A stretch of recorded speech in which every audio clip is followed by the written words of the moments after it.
A time comes in the life of every race when people are driven by echoes of the past to chart a course for an exalted future. Africa is a blessed threshold, as major actors in the Africa arena plots a renaissance towards common destiny. Let's pedal across the streams of yesterday, through the backstreets of Africa, to the defining roles of policymakers, the political realities of the African nation, balance of power, and the strive to sustain national interest and identity. Join us on Network Africa on Channels Television. Network Africa, the rallying point for the emergence of a new Africa. With sub-Saharan Africa on an unending quest to live beyond poverty line, the reality that comes with this casts a very depressing look. It's 6 billion lives at risk of living under the spell of $1.2 per day, with the definite alarm bells of the dark days to come, informs a redemption mission spearheaded by the World Bank assisted project to give a facelift to the rural dwellers in southern Nigeria. Welcome to Network Africa. I'm Genga Ashiru. Not only from this microcredit, they are dedicated. If you at least expected that this was meant to be one of such cocktail talking shops, setting forth in a journey of about 80 kilometers from Abeokuta to inspect the Fadama Project 3 at Ifekowaja local government in north of Abeokuta local government was in no way in these brackets.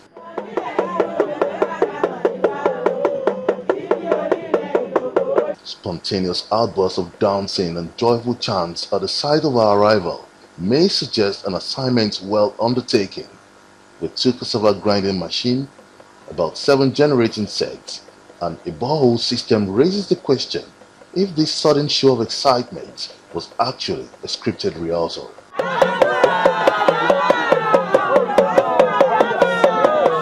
We see joy in the face of the beneficiaries, and particularly the women. You know, we saw a cooperative of women. They are organized, they have now their equipment, some of them produce Gary, and you can see the production chain, and they tell us that they generate more income. They use the added income to not only produce more, to increase their production. We understand that about 37 million naira was released from the World Bank for the Fadama 3 project. You may have to do some rough calculations if this fits the bill. On a broader look, other southern states were also on ground to present their score sheets, as Delta State took its turn to tell a proud story of Delta's novel economic dashboard and the vision of Delta beyond oil. There's a strong drive in Delta now, to initiate, not implement reform.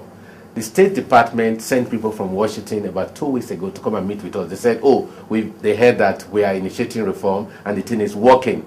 They want to see how it is, what's happening. I told them a lot, but the key thing I told them, which they got away with, was the economic dashboard, which is novel in Nigeria, because you check the performances of your ministries through the economic dashboard. Commissioners of Ogun State and Lagos State also presented their score sheets. What we're trying to achieve so that everybody that's involved in the project is carried along, and also being able to reach out to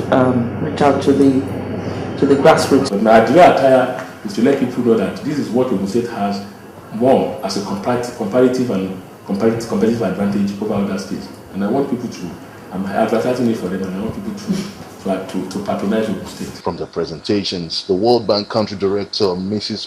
Francoise Marie-Nelly, pointed out the strengths and weaknesses of each state's implementation strategies. But how did she respond to the fact that some states were yet to disburse a large chunk of the money allotted to them? Gradually, I must say that I see increasingly, efforts being made by states to pay their counterpart funding. But we are not yet there. I would not say that we have succeeded completely. Though an inspiring call for states to set their accounting records straight, it also addressed the need for a sense of urgency in their various reform transformation agenda. Now, in this edition of Network Africa, we'll be joining the World Bank Country Director to Nigeria, Mrs.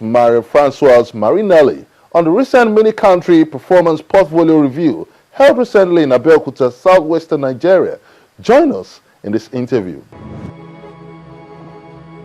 So let's just quickly take a review of the World Bank Mini Country Project Performance Portfolio Review. What informs this exercise? Yes, thank you. The World Bank conducts each year a portfolio review, and we used to do it at the national level in Abuja, but we have decided now to go down to states because our engagement in states is increasing and the action is taking place at state level. And thirdly, we want to see our programs embedded in the state strategies. So we decided, instead of having a national country performance portfolio review, to do it at state level. We started with the northern state in Mina a month ago. These past 2 days we've been here in Ogun State for the south states, as well as 2 states of southwest and 2 states of the south states. And then we will continue with southeast, and then we will close the loop with the northeast. One of the projects that the World Bank assisted project is pushing is the Fadama project. As a matter of fact, it's gained a wide endorsement. Why the choice of Fadama if one is to consider the varying realities? Look, at finding out the meaning of Fadama, we understand that it means dry season farming. But not all the zones in Nigeria has the challenge of coping with dry season farming. So how much of research informed that decision, and how would this benefit the common man? Well, we, as you noted, there are about 8 projects being monitored in these states. We focus on Fadama for the field visit as well as the HIV/AIDS, as you have noted. Fadama is very important for us because it's one of the few projects that are in all the states of the Federation. Secondly, it's a project that is at the local level that really empowers the communities. And it's very interesting to see that communities decide what they want to do, they get the support, and more importantly, they are gradually getting organized, working in cooperative to scale up their production. And I think that this is one of the most significant projects for us because it addresses poverty reduction at the local level in a very effective way.